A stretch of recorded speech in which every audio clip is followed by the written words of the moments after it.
Recently, Senator Kennedy had a little interaction with a guy who wanted to be called Mix.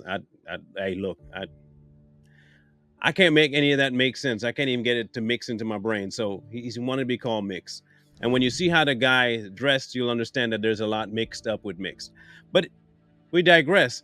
He was talking to him about the way that the library, school libraries, operate around the using of books and how kids check them out and what they can and can't check out, and especially what libraries can and can't have in them by way of the content of these books. He went on to read a few books, a few excerpts from two books especially, and one of the books was a book called All Boys Aren't Blue. And if you hear the excerpt from that book, I guarantee you that even if you did not eat that day, you would throw up. It is that disgusting. I put some lube on and got him on his knees, and I began to slide into him from behind. I pulled out of him and kissed him while he asked me to turn over while he slipped a condom on himself. Now, when asked about this, Mix came for, well, we need to teach the children about this stuff, and if they don't know, then they need to learn. I was like, well, no, they don't. There are very few things that a kid needs to learn, and one of them is how to have fun as a kid. I don't think any of them need to learn how to be penetrated. I'm sorry, but that's just not something in my world growing up, I don't see that being as a useful tool for them. The only way I could see that being helpful for him is his intent with children. Now, we're talking about this for two reasons. Mr. Kennedy is doing his part. He's combating this nonsense from the political side. So, Mr. Secretary, I understand this is good for your politics back home. It's got nothing to do with my politics. My bill is passed. It has everything to do with your politics. There's another side, and we have been the most lackadaisical in it, and that is from the spiritual side. We don't say nothing. And when we do, it's kind of this little humble voice because we don't want to get shut up and we don't want to lose this and we don't want to lose that. Meanwhile, you're not that concerned about losing the next generation or the future of this world. I guess that's okay because, the rapture's coming soon and the world's going to end anyway. But he did say, suffer the children to come to him, didn't he? I'm pretty sure that's in the book.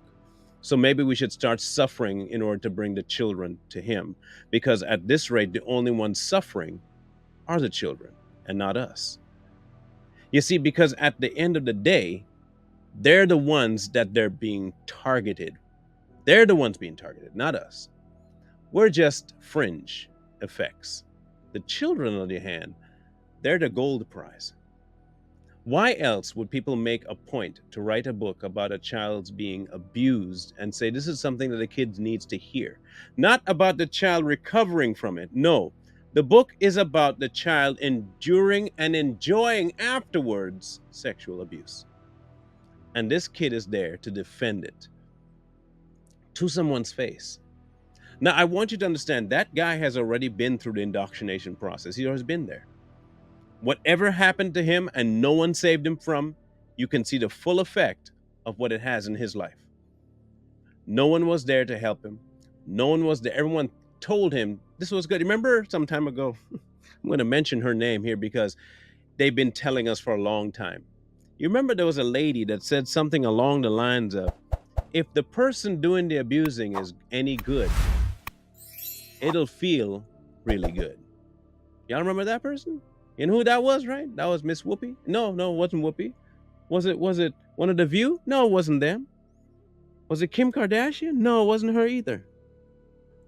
Oh, it was Oprah. That's right. One of the biggest names in talk show history.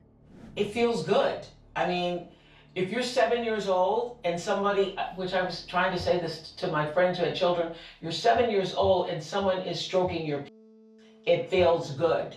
And if the abuser is any good, he or she is going to make you feel like you're a part of it. And here you have books now being presented in libraries, and then they're telling people that parents should have no say over that. Should be just the librarians and the children, what the children want. You get where this is going. Because if the library and the school system gets to decide what books are allowed, and the librarian gets to ignore what parents want, then they have one-on-one time with your child alone during the day, and they can put any book they want in front of them. And they'll call it education. They'll call it expanding their horizons. They'll call it making them more of a robust human to fit into today's society. No, it's called grooming. Let's call it what it is, people. It's grooming. Even in counseling sessions, they try to refrain from regurgitating the same horrific act that a child may have endured. They'll hear it, but they don't go into gross detail with the child and try to make sure they write it down and republish it and say it to yourself often. Make sure you remind yourself what it felt like. Remind yourself what it was. Remind yourself who. They don't do that. But for some reason, we must take the trauma of someone else, put it into a book, and regurgitate it in detail. And I don't mean just like superficial, they were intimate. We are talking about describing every single act in that book to children. And here we have these people on the panel defending the ability to give that to children. You know, every time we talk about children here on Too Strong, we find a really weird anomaly, and I'm really hoping that this does not happen on this one, because it really needs to be said and people need to hear it. The best way to make sure that this is heard, if you are watching this video right now, share it.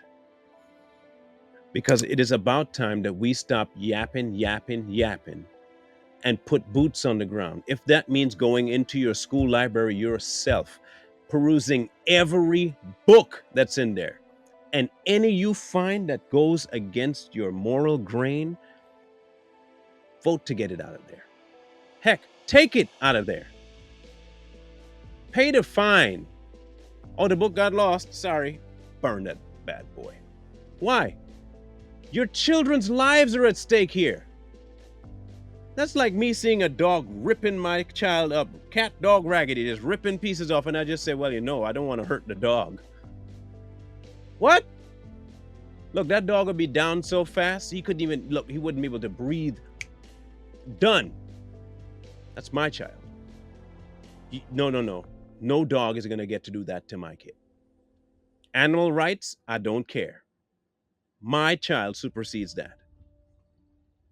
Are we there yet? Are you about sick and tired yet? I hope you are, because we sure are. We at Too Strong are absolutely fed up with this nonsense. Why is it that they can't wait till an adult gets to be an adult and choose the life they want? Why must you try to curb and curtail and tailor to your wants and try to pass it off as though that's what the child wants? And if the child really does want it, you know what you can do? If that's what you want, later in life you can accomplish that. For now, be a child. You won't even do that, because that's not what you want. You don't want the child's best interest. You want that child open. You want a slate you can write on, and you want nobody to tell you no, because you're a groomer. We have to start calling them what they are. They're not teachers anymore. Politicians that ask for that, they're not politicians anymore. They're groomers. And their goal is one thing and one thing only, and that is the abuse of children. If you're one of those people that have been afraid to say the right thing, if that's you, I hope you wake up soon. Because the future of this nation, as we know it, depends on you saying the quiet thing that you've been keeping out loud.